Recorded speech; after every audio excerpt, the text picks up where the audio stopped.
Hi, and welcome to PhotoIQ. I'm your instructor, Gus Cantivero, and welcome to the Portraiture module. In this unit, we're going to be talking about focal lengths and how they can affect your portraits. Let's get started.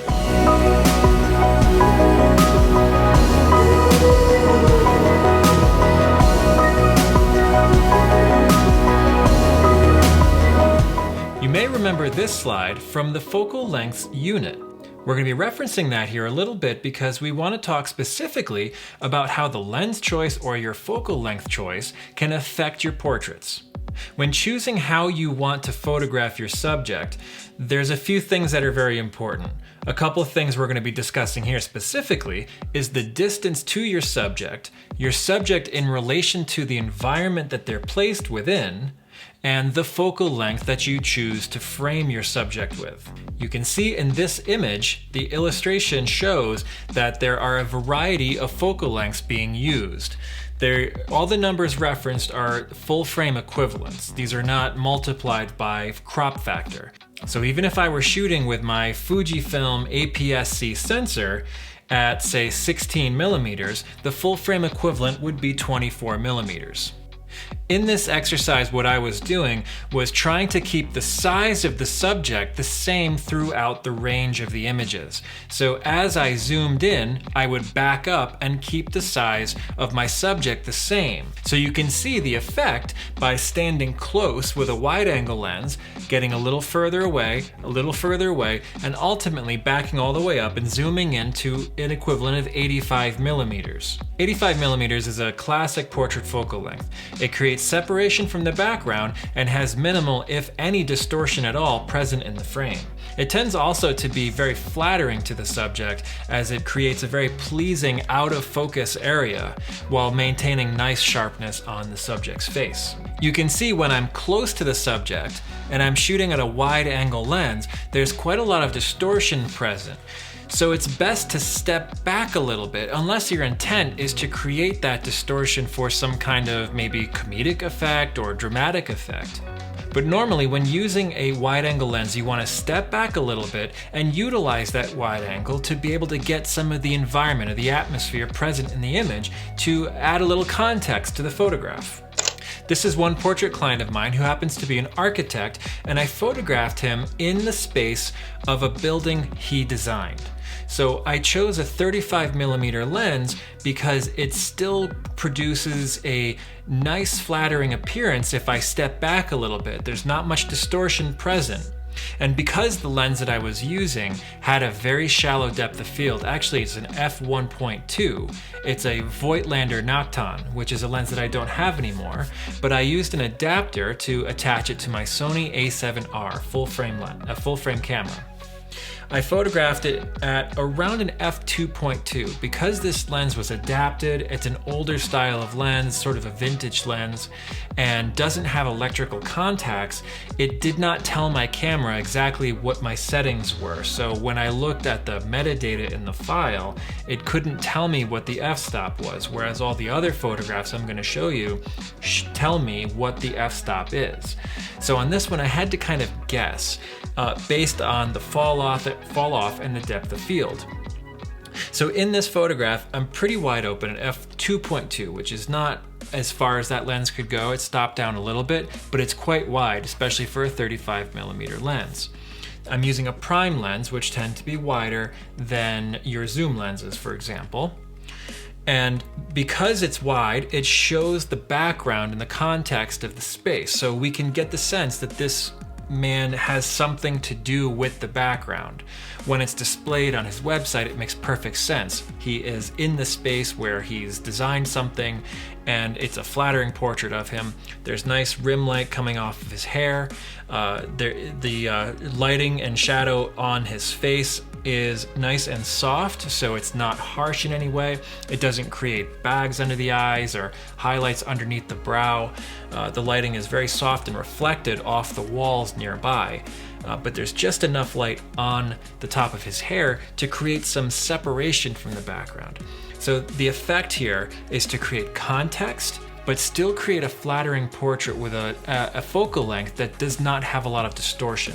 If I were to get much closer and focus at sort of the minimal focus distance on this lens, then it probably would have some distortion, but not as much as say a 24mm or wider would have. Now I am considered close to the subject. A 35mm lens is, you know, probably something around that width. It's not an ultra wide, it's not even considered a particularly wide angle, but it is wider than a normal field of view, what's considered a normal, which would be your 50mm or a 35 on a crop sensor. That would provide what's considered your normal field of view. Another effect of the shallow depth of field is that it just creates an interesting frame. It does create depth and pop off the background. The subject does separate from the background, but the background is nice and blurry, and it's just a very pleasing, soft image to look at. There's nothing harsh about it at all. It's not overwhelming to look at. It directs your attention right to the face because that's what's perfectly in focus. So there's no question what you're supposed to be looking at in the frame. If everything is equally in focus, then nothing is really given a hierarchy of importance. Next, we're going to look at a few other focal lengths, including the 50mm on a crop sensor. That would be a 35mm. So in this shot, this is of a young model, and I photographed her in this alleyway where this piping, this industrial piping was coming out against the wall. While I am backed up just a little bit in order to fit her whole body into the shot, I'm still pretty close to the subject. I'm probably no more than, say, 7 or 8 feet away. I'm at a low angle, her feet are propped up, so she's kind of scrunched up a little bit. If she were standing, it would only be like a head to hips or something like that, or maybe like the middle of her thigh. But because her legs are up, I get the whole body in the shot. Now, one of the things that's going on here is that it's still an environmental portrait. I still have the context of everything around her because she's pressed up against the wall. You can see that the background falls out of focus very quickly. I'm at f2 here, so it's a shallow depth of field, and because she's against the wall, everything is on the same focus plane. So this piping here, this detail that she's sitting on, and just out of frame where it's cropped, you can see her foot is propped up on the pipe, and that is also in focus. So everything on that flat focus plane is perfectly sharp for the viewer. But you can see how quickly the foreground starts to come out of focus, and you can see how quickly the background starts to go out of focus. If you notice the wall detail right behind her where the cinder block joints are, if you just go back one measurement on the joints, they're already out of focus. So it's only a distance of about 8 inches behind her that's falling out of focus. So the effect of that soft background is still present in the image, drawing your eye right to the focal plane of her face, her eyes, and her torso. Now here's a slightly different take with the same exact lens. This is the same 50mm lens that I used to photograph the previous frame. The main difference here, I'm much closer to the subject, and the subject is much further away from the background. You can't see what she's sitting on, you can't see what she's leaning against, you can't even really tell what's behind her. It happens to be a cafe with hanging lights, and you can see what an interesting effect the background blur creates, and the word for that is called bokeh. B-O-K-E-H, which comes from the Japanese word of blur. So we are still at f2 on our aperture. Again, I'm much closer to the subject, and the subject is much further from the background. So you can see how quickly the focus falls off. Even her back elbow right here is out of focus, while her face is perfectly in focus. So that's a difference of only maybe 4 to 5 inches in distance of the focal plane. This is obviously much further away from that than 8 inches or 5 inches, but we're talking front to back, right? If we're focused here, this is going to be out of focus back here, but everything top to bottom on this focal plane will be in focus. Layering your images with focus is a really effective way to create interest and depth. So you can see in this photograph, we have background layering with this in the farthest background, then this detail, I think these are tables and chairs getting closer. They're a little bit less blurred. Then this tree over on the outside edge is getting a little bit more in focus until ultimately we get to the railing that her elbow is on, and then the most frontal focus plane, which is her face. If we were to back up and go to the previous image, you can see that there's foreground element and background element. There's a little bit of stacking because it's shot on a diagonal line of things coming closer. Let's get a little bit longer with our focal length and move to a 70 millimeter. This is an environmental portrait which shows a person in the space. Okay, so this is a friend of mine, Melissa Barbieri, who is an artist. And this was photographed in her studio with some of her work behind her. So she's seated on a sofa, sort of a love seat size sofa, and I scooted her right to the front edge of that sofa in order to separate her from the background. We tried it where she was leaning on the back, reclined against the back, and what that did was it actually brought the artwork more into focus, placing everything on an equal level of importance. By bringing her forward, it separated her from the background, creating some layering. So we have our subject, then we have the sofa, and then we have the artwork on the wall. Now, this is a longer focal length than the previous couple of images that I showed you, which were at 50 millimeter. This one is at 70 millimeter. So in order to get her full body in the frame, I had to step back even further than I would have with the young lady at 50 millimeters in order to get her full body in there. Let's move to even longer, an 85 millimeter that I mentioned in the beginning, where we talked about that, the examples of the 24, 35, 50, and the 85. This is an 85 millimeter lens, again, that classic portrait length lens. Now in this subject, this is the same model that was sitting on the pipe against the wall. And in this one, she's standing much further away from the background, and you can see the beautiful separation that it creates against that ivy wall. In order to fit her full torso in here, I had to step back just a little bit further. 85 millimeters on a full frame is pretty tight. It's not super tight, but 85 millimeters on a crop sensor camera, APS-C, would be much tighter. In this image, the subject is about 4 to 5 feet in front of that wall, standing on a bench. This is actually elevated up on a little knee wall. In order to get her to stand in front of that, I had to pull a bench in front of it, have her stand on the bench, and then I had to stand on something else in order to get up to her eye level. The depth of field on this one is quite shallow, and I'm shooting it at f1.8, which is a very common maximum aperture for many 85 millimeter prime lenses. So if you were to go out and invest in an 85 millimeter prime lens, chances are you'd be able to find one that's at least an f1.8. In my opinion, it's something very worthwhile to have if you're interested in portraiture. If you are interested in portraiture, 85 millimeters is a must-have in order to take your work to the next level. I think you're really going to enjoy having it and being able to play around with it.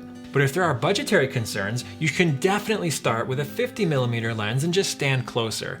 You can create some beautiful effects, just like I showed you in the previous couple of frames with the 50 millimeter lens. Here's another take on that 85 millimeter. This time the subject is way far in front of the background. So you can see she's actually sitting on this round metal table.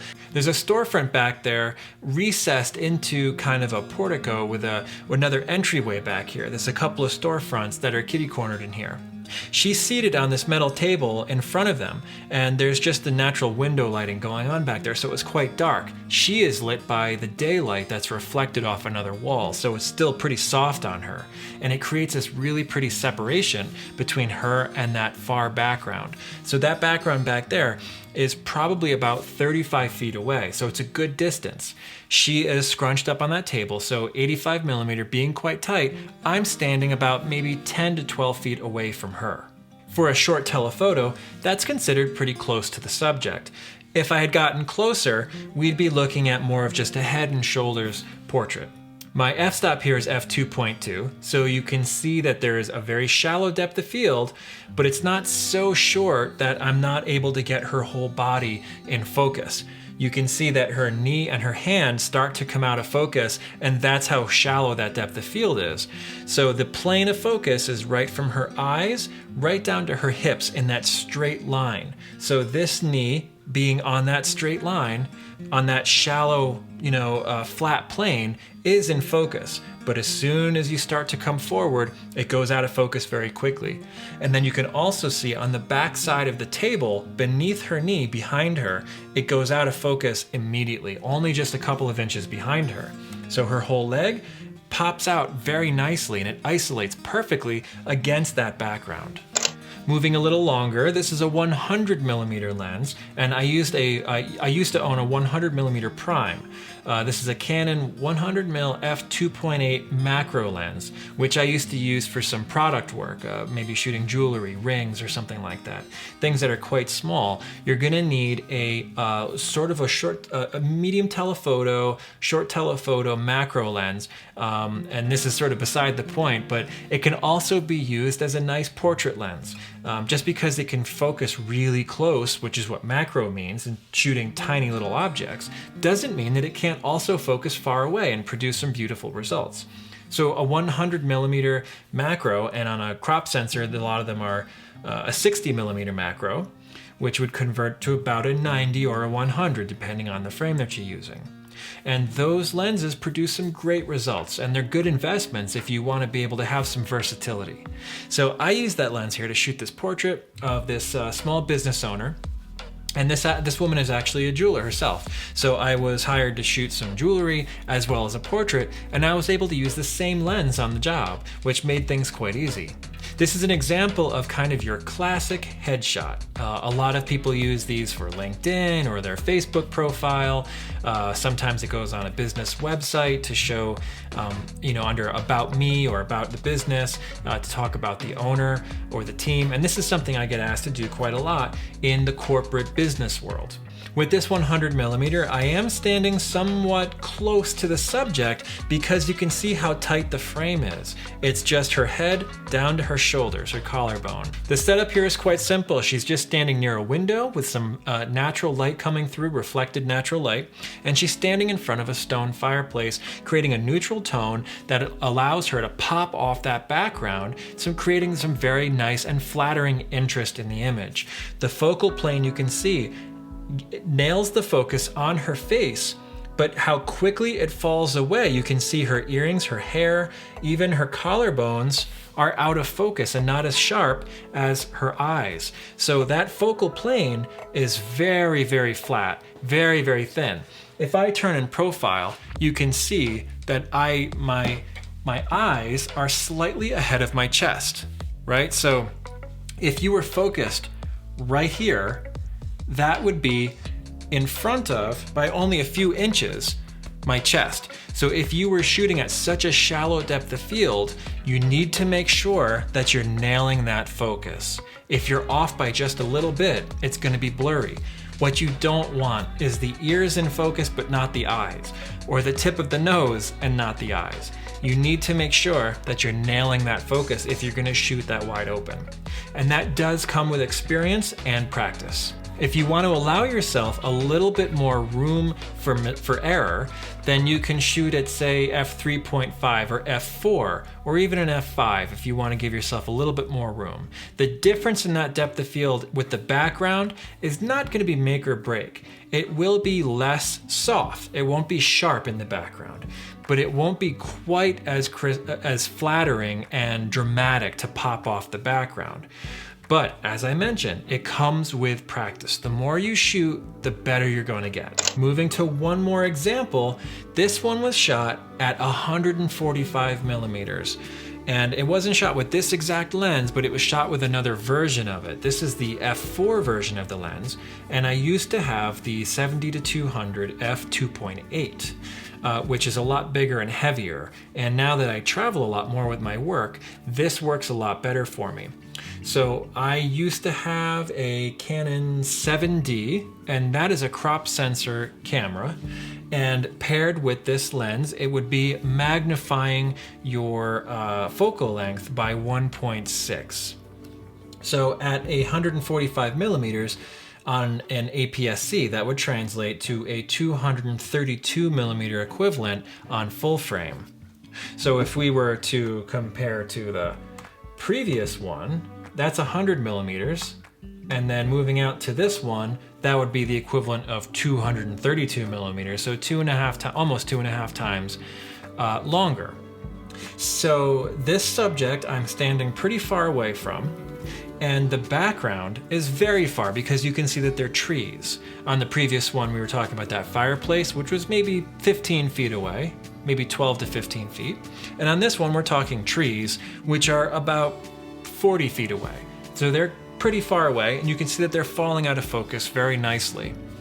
The lighting on him is very flattering. He is leaning on the fence. You can see that the fence starts to fall out of focus as it runs away diagonally pretty quickly, but the focus is nailed on the face and on the hair, and you can see that backlight coming through, again, creating a nice separating hair light to have him pop off that dark background. On this image, I am shooting at f4, and that's to give myself a little bit more depth to play with, to make sure that I get his whole torso in focus, because he's kind of leaning, and I didn't want to have just the face in focus and then have the body fall away, because what can actually happen when you're shooting a whole lot of frames, when I'm shooting a portrait, I'm shooting, 40 or 50 frames, and I choose the best one. As he's moving and kind of giving me a little bit of a different pose, it's hard to keep that focus nailed quite so precisely. I'm gonna give myself a little bit more room for error so that if he leans forward or if he comes back just a little bit, he's not gonna come in and then out of focus. Your assignment for this unit is to find a portrait subject and shoot 4 portraits at different distances. Position your subject near a background and pull them further away. How does it change the image? I want you to be paying attention to the effect that happens. What makes it better? What makes it worse? Sometimes they're equally as good, but if you only have to choose one image to present, let's say you're being asked to take a portrait of somebody and you can only choose one that's going to get printed in the magazine, which one are you going to go with? Why is it better? If you have a zoom lens, try wide, medium, and tight. Which do you prefer and why? Select the image that is the most flattering to your subject and figure out why that's the best one.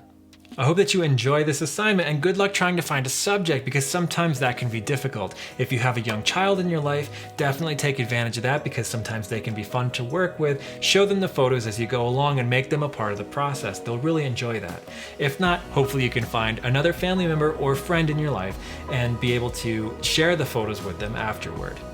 Good luck, and I hope you enjoy this unit, and I'll see you in the next one. Until then, keep shooting.